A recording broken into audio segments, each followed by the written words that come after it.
Generics. వీటిల్నే మనం C++లో అయితే templates అని కూడా చెప్పుకుంటాం. మరి ఈ జెనరిక్స్ గురించి తెలుసుకోబోయే ముందర మనకి మెథడ్ ఓవర్లోడింగ్ అంటే ఏందో చూద్దాం. ఆల్రెడీ మీకు తెలుసు ఓవర్లోడ్ ఎలా చేయాలో. మరి ఇక్కడ చూడండి, షో అనే మెథడ్ని 3 టైమ్స్ నేను ఓవర్లోడ్ చేస్తున్నాను. ఇక్కడేమో ఇంటిజర్ పారామీటర్ ఇచ్చాను, ఇక్కడ డబుల్, ఇక్కడ క్యారెక్టర్. అంటే షో అనే మెథడ్ 3 యాక్షన్స్ తీసుకోగలుగుతుంది. కాల్ చేసినప్పుడు ఎలాంటి పారామీటర్ మీరు పాస్ చేశారో దాన్ని బట్టి అది కరస్పాండింగ్ యాక్షన్ని తీసుకోగలుగుతుంది. ఇక్కడ చూడండి, షో అనే మెథడ్లో ఇక్కడ ఇంటిజర్ పారామీటర్ కాబట్టి ఇది యాక్టివ్ అవుతుంది. అదే క్యారెక్టర్ పారామీటర్ అయితే ఇది యాక్టివ్ అవుతుంది. మరి ఇట్లా ప్రతిదానికి సపరేట్ మెథడ్ రాయకుండా, అంటే మెథడ్ ఓవర్లోడింగ్లో చేసినట్లుగా కాకుండా ఈ జెనరిక్ మెథడ్స్ క్రియేషన్ మనం చేసినట్లయితే ఒక్క మెథడ్ ద్వారానే మీరు ఈ యాక్షన్స్ అన్ని తీసుకోగలుగుతారు. డిఫరెంట్ యాక్షన్స్ అంటే డిఫరెంట్ పారామీటర్స్ని ఒకే మెథడ్కి పాస్ చేయగలుగుతారు. ఆ మెథడ్ని కాల్ చేసేదాకా ఆ మెథడ్కి ఏ వాల్యూని పాస్ చేయబోతున్నారో, ఎలాంటి డేటా టైప్ని పాస్ చేయబోతున్నారో దానికి తెలియదు అనమాట. కాల్ చేసినప్పుడు మాత్రమే తెలుస్తుంది. ఒక ఎగ్జాంపుల్లో మనం చూసినట్లయితే క్లియర్గా మీకు అర్థమవుతుంది.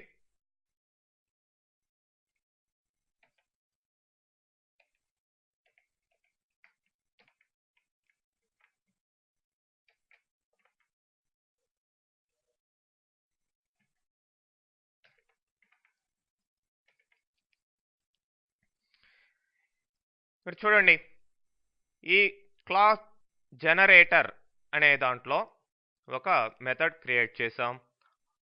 ఈ మెథడ్ నేమ్ తర్వాత మీరు ఈ విధంగా లెస్ దెన్, గ్రేటర్ దెన్ మధ్యలో ఏదో ఒక లెటర్ కానీ ఏదో ఒక నేమ్తో కానీ మెన్షన్ చేయాల్సిన అవసరం ఉంటుంది. ఏదో ఒకటి ఇవ్వండి, దాన్నే ఇక్కడ పారామీటర్ టైప్గా వాడతాం.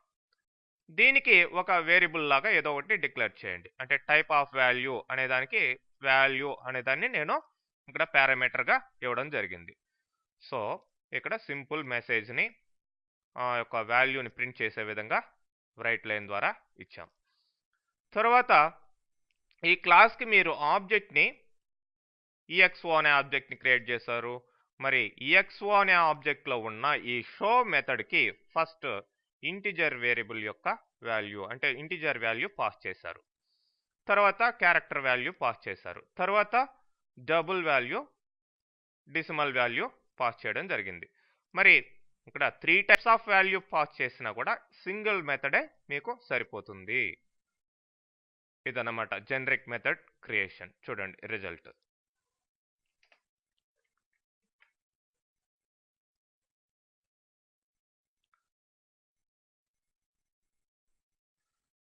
మరి మీరు మెథడ్ని కాల్ చేసేటప్పుడు ముందరగా కావాల్సి ఉంటే ఈ విధంగా టైప్ను కూడా మెన్షన్ చేయొచ్చు. అంటే this particular show method stands for only integer value and this one for character and this one double. ఇట్లా టైప్ కూడా మీరు ఇక్కడ కాల్ చేసేటప్పుడు మెన్షన్ చేసుకోవచ్చు. అండ్ వేరియస్ పారామీటర్స్ను కూడా మీరు ప్లేస్ చేసుకోవచ్చండి, సింగిల్ పారామీటర్ కాకుండా. ఈ యొక్క జెనరిక్ మెథడ్లో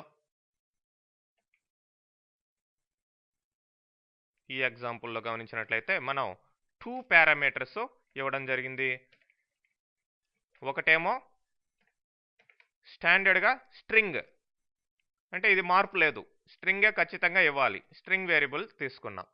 రెండోదేమో ఇక్కడ ఇచ్చిన టైప్ వాల్యూ అనే దానికి ఈ వాల్యూ అనే వేరియబుల్ తీసుకోవడం జరిగింది. సో ఆ స్ట్రింగ్ వాల్యూని ప్లస్ ఈ వాల్యూలో ఉన్న వాల్యూని ఏదైతే ఇస్తామో దాన్ని డిస్ప్లే చేయగలుగుతుంది. చూడండి, ఫస్ట్దేమో స్ట్రింగ్ విత్ ఇన్ డబుల్ కొటేషన్లో ఇవ్వడం జరిగింది. అండ్ రెండోదేమో ఇక్కడ ఇంటిజర్, అండ్ ఇక్కడేమో క్యారెక్టర్, ఇక్కడేమో డబుల్ వాల్యూ. ఓకే, ఆ విధంగా. సో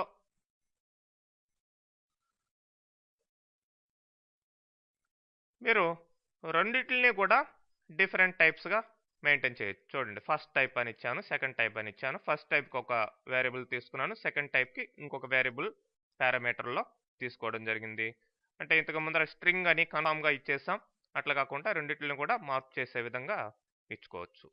అంటే ఫస్ట్ ఇది ఇంటిజర్ కావచ్చు, స్ట్రింగ్ కావచ్చు, అట్లనే రెండోది ఇంటిజర్ కావచ్చు, స్ట్రింగ్ కావచ్చు, వేరేది ఏదైనా కూడా కావచ్చు.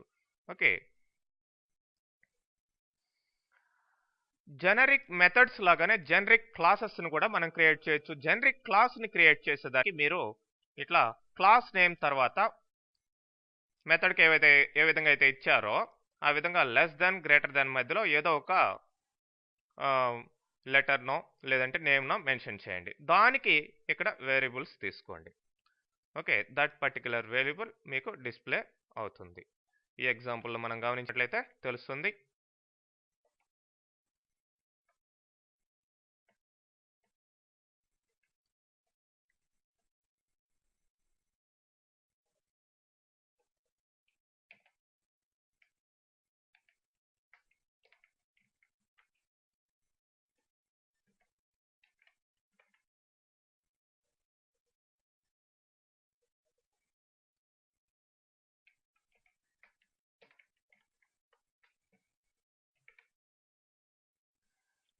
చూడండి, ఇక్కడ జనరేటర్ అనే క్లాస్ తర్వాత ఇక్కడ ఒక నేమ్ టైప్ ఆఫ్ వాల్యూ అని ఇచ్చాను.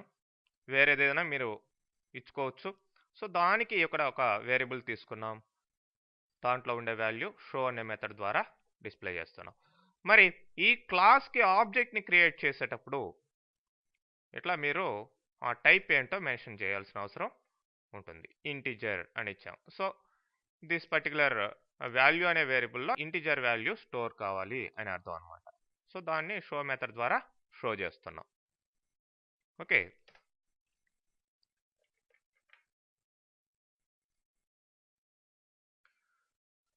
మరి ఈ క్లాస్కి ఇచ్చిన పారామీటర్ టైప్ని మెథడ్కి కూడా పారామీటర్ టైప్గా మనం పాస్ చేయొచ్చు. ఈ విధంగా చూడండి, ఇక్కడ తీసుకున్న టైప్ వాల్యూ అనే దాన్నే ఇక్కడ క్లాస్కి పారామీటర్ టైప్గా పాస్ చేయడం జరిగింది. దాన్నే ఇక్కడ డిస్ప్లే చేస్తున్నాం. చూడండి, ఇక్కడ ఇంటిజర్ ఇచ్చామంటే ఆ ఇంటిజర్నే ఇక్కడ కాల్ చేసే టైంలో షో అనే మెథడ్కి పాస్ చేసాం. ఓకే, అట్లానే రిటర్న్ టైప్గా కూడా దీన్ని వాడుకోవచ్చు. ఈ టైప్ వాల్యూ అనే దాన్ని ఇక్కడ రిటర్న్ టైప్గా వాడాం. చూడండి, ఈ మెథడ్కి గెట్ వాల్యూ అనే దానికి. ఓకే, సో ఇక్కడ కన్స్ట్రక్టర్లో పారామీటర్ టైప్గా ఇచ్చాం, ఇక్కడేమో రిటర్న్ టైప్గా ఇచ్చాం. ఈ విధంగా మనం జనరిక్స్ని వాడచ్చు.